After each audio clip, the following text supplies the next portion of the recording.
Nay, ito na yung pera para mapa-operahan na kita. Salamat.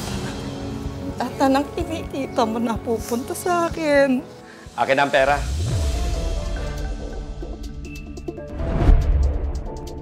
Ayan o, akin na sabi. Maawa ka sa anak ko, pinaghirapan niya yan. James, ibalik mo na yan sa amin. Hindi pa mamamatay nanay mo. Gagaling pa yan. Kapag ako yumaman, babayaran ko to ng doble-doble. Sabi nga pala sa akin ng pamangkin ni Jerry, kailangan ko lang daw ng 50,000 para bumili ng parte ng kumpanya ng mga Valdez. Kapag nagawa ko yon, tiyak na yayaman ako. James. Yung Valdez Group na yon, isang malaking kumpanya. Ibalik mo na yan sa amin.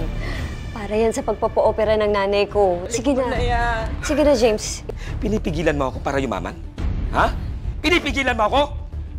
Wala namang silbi ang nanay mo! Ang laki-laki lang ng nagagastos natin. May nangyari ba? Wala!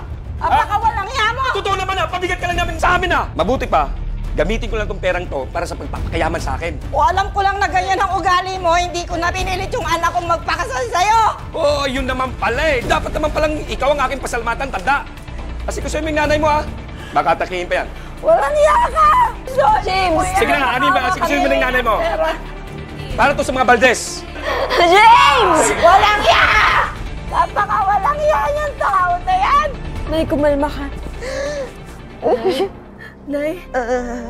Nay! Nay? Nay! Doc!